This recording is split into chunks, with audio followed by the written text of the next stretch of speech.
अध्याय 5वां सच्चा संन्यास। अर्जुन उवाच संन्यासं कर्मणा कृष्ण पुनर्योगं च संशसि यच्छ्रेय एतयोरेकं तन्मे ब्रूहि सुनिश्चितम्।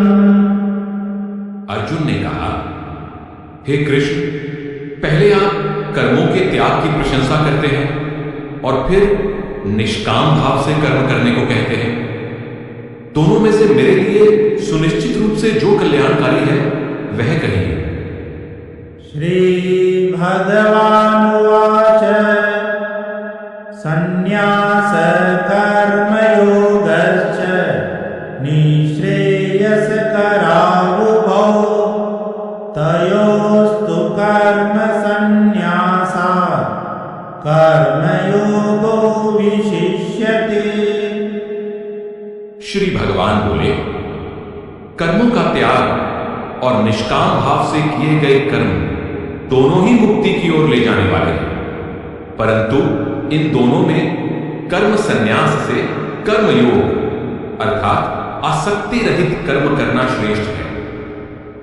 ज्ञेय स नित्य संन्यासी यो न द्वेष्टि न कांक्षति निर्द्वन्द्वो हि महाबाहो सुखं बन्धात् प्रमुच्यते। जो पुरुष न द्वेष करता है और न किसी प्रकार की इच्छा रखता है वह कर्मयोगी सदा सन्यासी ही समझने योग्य है, क्योंकि हे अर्जुन, राग द्वेष आदि द्वंद्वों से रहित पुरुष सुखपूर्वक संसार बंधन से मुक्त हो जाता है। सांख्य योगौ पृथक् बाला प्रवदन्ति न पंडिता एकमप्यास्थितः सम्यक् उभयोर्विन्दते फलम्। मूर्ख लोग ही संन्यास और कर्मयोग को अलग अलग रूप में कहते हैं, न कि ज्ञानी जन, क्योंकि इन दोनों में से किसी एक में भी ठीक प्रकार से स्थित व्यक्ति दोनों के फल को प्राप्त कर लेता है। यत्सांख्ये प्राप्यते स्थानं तद्योगैरपि गम्यते एकं सांख्यं च योगं च यः पश्यति स पश्यति। जिस स्थान को ज्ञान योगियों द्वारा प्राप्त किया जाता है वही कर्म योगियों द्वारा भी प्राप्त किया जाता है। जो पुरुष ज्ञान योग और कर्म योग को एक रूप देखता है वही यथार्थ में देखता है, अर्थात वही ज्ञानी है। संन्यासस्तु महाबाहो दुःखमाप्तुं योगतः योगयुक्तो मुनिर्ब्रह्म न चिरेणाधिगच्छति। हे अर्जुन, कर्मयोग के बिना संन्यास अर्थात मन, इंद्रिय और शरीर द्वारा किए जाने वाले कर्मों में कर्तापन का त्याग करना कठिन है, परंतु योग युक्त मननशील व्यक्ति आसक्ति रहित कर्मों द्वारा परब्रह्म परमात्मा को शीघ्र ही प्राप्त कर लेता है। इसमें त्याग की भावना को प्रकट करते हुए बाहरी और आंतरिक त्याग को स्पष्ट करने का प्रयास किया गया है। बाहरी त्याग अस्वाभाविक है, इसलिए यह कष्टप्रद और प्राप्त करने में कठिन है। वास्तविक त्याग आंतरिक है, बाहरी नहीं। जब ज्ञानी या अज्ञानी द्वारा कोई कर्म किए जाते हैं तो बाहर से वे एक जैसे दिखाई देते हैं, परंतु उनके आंतरिक भाव अलग अलग होते हैं। परमात्मा भी पूर्ण संतुलन और शांत भाव से कार्य करता है। सच्चा त्यागी भी अनासक्ति भाव से कर्म करता है और अपने सभी कर्म परमात्मा को अर्पित कर देता है। यही वास्तविक त्याग अर्थात कर्मयोग है। यह कर्मयोग अपने आप में पूर्ण है और इसके द्वारा शीघ्र ही ब्रह्म यानी परमात्मा तक पहुंचा जा सकता है। योगयुक्तो विशुद्धात्मा विजितात्मा जितेन्द्रियः सर्वभूतात्म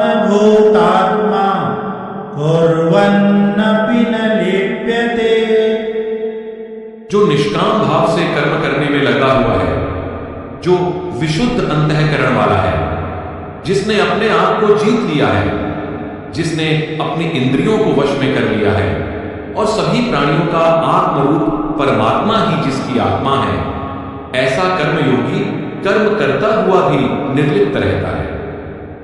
नैव किंचित् करोमीति युक्तो मन्येत तत्त्ववित् पश्यन् श्रवन् स्पर्शन् जिघ्रन् अश्नन् गच्छन् स्वपन् श्वसन्।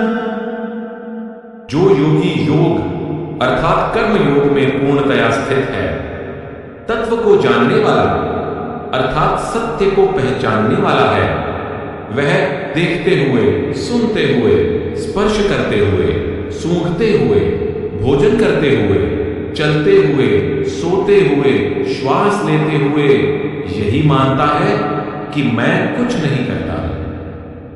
प्रलपन् विसृजन् गृह्णन् उन्मिषन् निमिषन्नपि इन्द्रियाणीन्द्रियार्थेषु वर्तन्त इति धारयन्।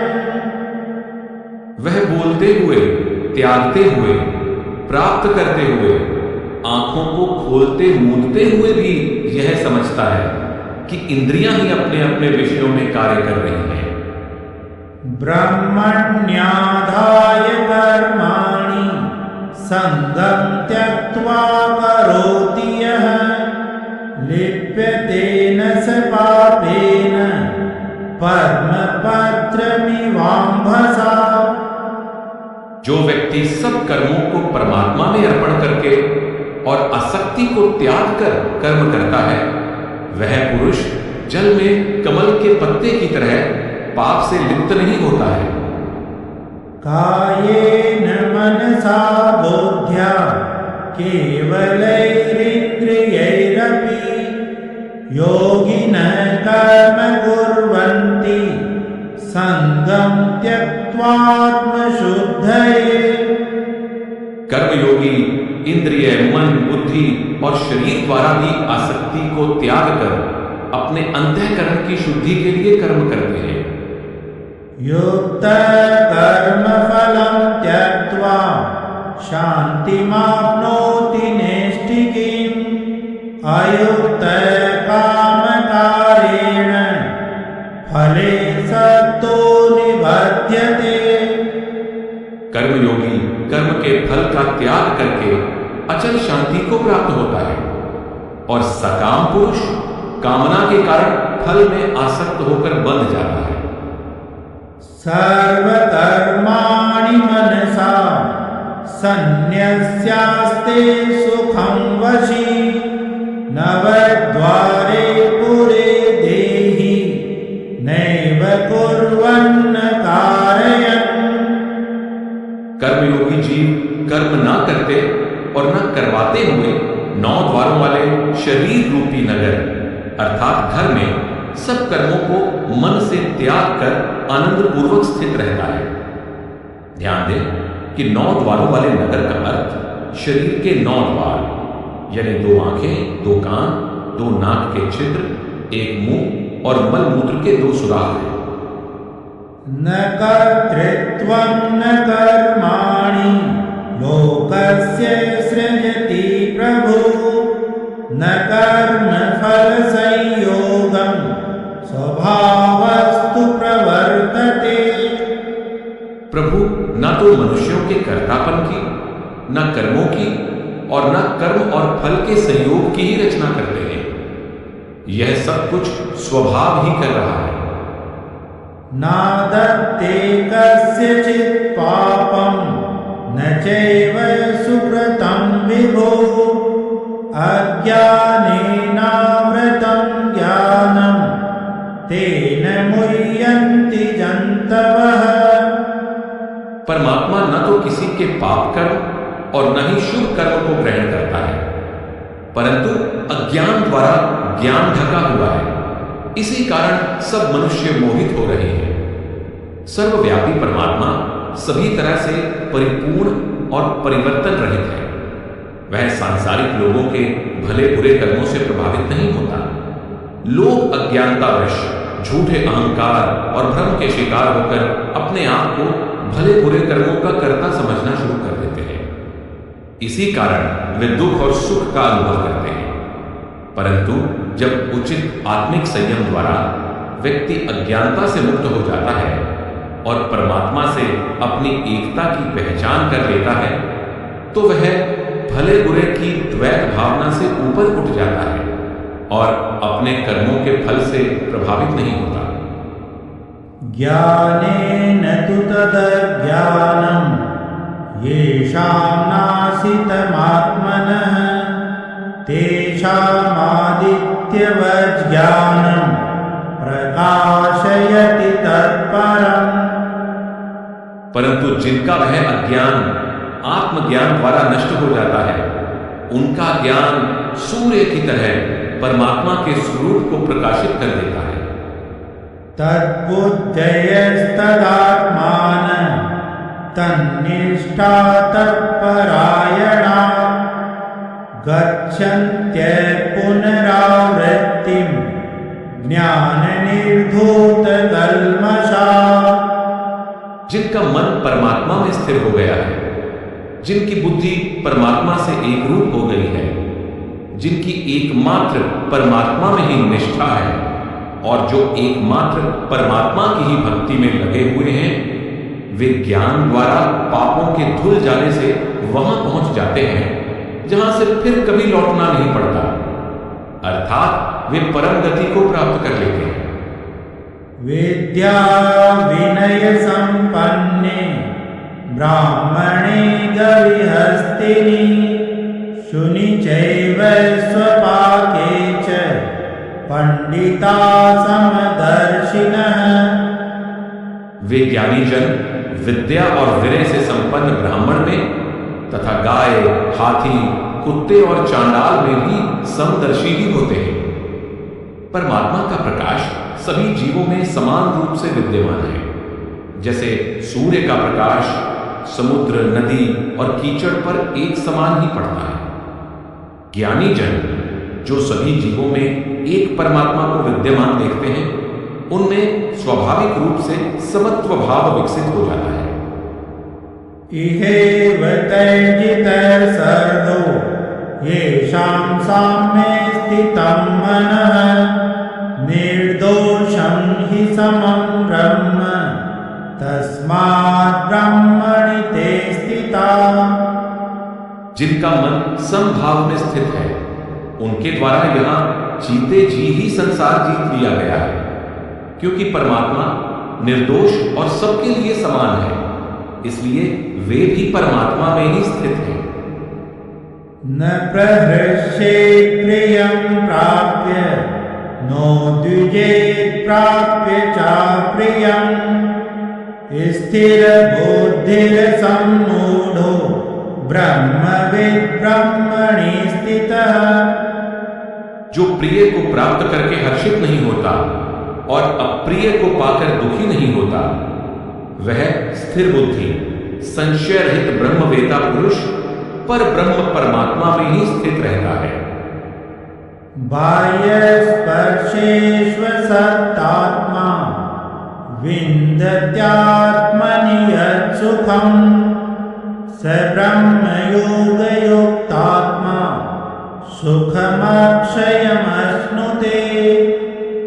बाहर के विषयों में अनासक्त आत्मा वाला साधक जिस प्रकार अपनी आत्मा में स्थित सुख को प्राप्त करता है, उसी प्रकार वह ब्रह्म के ध्यान में लीन होकर अक्षय आनंद को प्राप्त करता है। ये हि संस्पर्शजा भोगा दुःखयोनय एव ते आद्यन्तवन्त कौन्तेय न तेषु रमते बुध। बाहरी विषयों के संयोग से उत्पन्न होने वाले जो भोग हैं, वे दुखों का ही कारण हैं। इन भोगों का आदि है और अंत है, इसलिए हे अर्जुन, बुद्धिमान उन भोगों में नहीं रमता। शक्नोति हैव सोढुं प्राक्शरीरविमोक्षणात् काम स युक्तः स सुखी नरः।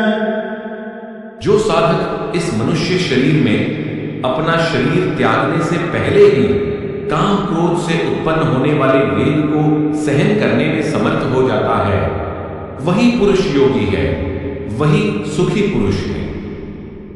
योऽन्तः सुखोऽन्तराराम तथान्तर्ज्योतिरेव यः स योगी ब्रह्मनिर्वाणं ब्रह्मभूतोऽधिगच्छति।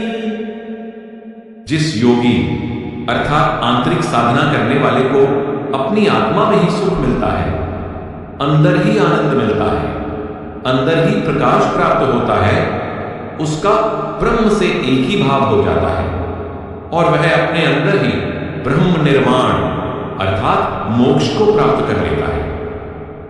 लभन्ते ब्रह्म निर्वाणं ऋषयः क्षीणकल्मषा छिन्नद्वैधायतात्मानः सर्वभूतहिते रताः। जिन योगियों के सब पाप नष्ट हो गए हैं, जिनके संशय दूर हो चुके हैं, जिन्होंने अपने मन पर विजय प्राप्त कर ली है, वे ब्रह्म अर्थात मोक्ष को प्राप्त कर लेते हैं और सभी प्राणियों के हित में रत रहते हैं। जिन साधु संतों ने अपने को पवित्र बनाकर ब्रह्म की प्राप्ति कर ली है, उनके अंदर स्वाभाविक रूप से दीन दुखी जीवों के प्रति गहरी दया और प्रेम का भाव विकसित हो जाता है। वे दूसरों को भी पवित्र बनने और ब्रह्म की प्राप्ति द्वारा सच्चे आनंद को प्राप्त करने में सहायता देना चाहते हैं। इसीलिए परमात्मा को प्राप्त किए हुए साधु संत जीवों के कल्याण के लिए संसार में आते हैं। काम क्रोध वियुक्तानां यतीनां यतचेतसाम् अभितो ब्रह्म निर्वाणं वर्तते विदितात्मनाम्। काम क्रोध से रहित संयत चित्त वाले आत्मा का साक्षात्कार किए हुए ज्ञानी पुरुषों के लिए सब ओर से ब्रह्म निर्वाण अर्थात मोक्ष विद्यमान रहता है।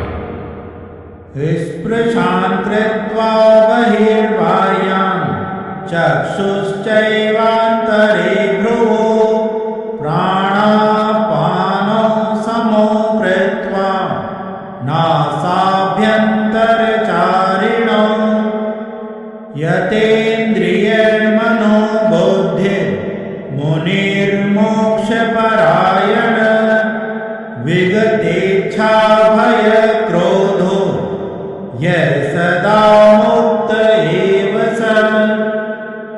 बाहर के विषय भोगों से अपने ध्यान को हटाकर आंतरिक नेत्र की दृष्टि को भ्रिकुटी के बीच में स्थित करके तथा नासिका में से आने जाने वाले प्राण और अपान वायु को सम करके इंद्रियों, मन और बुद्धि पर नियंत्रण करके जो मोक्ष परायण साधु अर्थात साधक इच्छा, भय और क्रोध से रहित हो गया है, वह सदा के लिए मुक्त है।